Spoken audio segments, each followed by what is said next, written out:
سامعین، آج میں آپ کے ساتھ شب برات کی فضیلت کے بارے میں شیئر کروں گا۔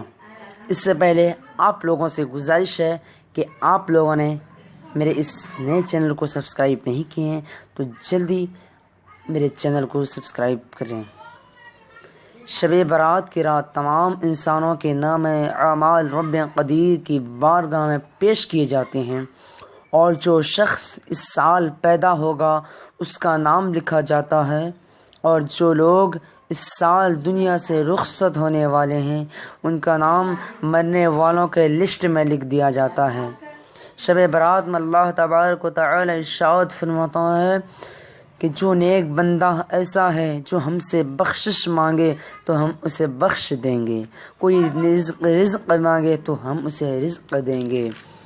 بندوں کو چاہیے اس رات میں خوب نوافل پڑھیں، خوب عبادت کریں اور اپنے گناہوں کی معافی مانگیں اور صبح روزہ رکھیں۔ شب برات والے رات کو 3 مرتبہ سورہ یاسین پڑھیں۔ آج کے ویڈیو میں بس اتنا ہی۔ اگر ویڈیو اچھا لگے تو شب برات سے پہلے اپنے سارے دوستوں تک ضرور شیئر کریں اور ہمارے چینل کو سبسکرائب کرنے نہ بھولیں۔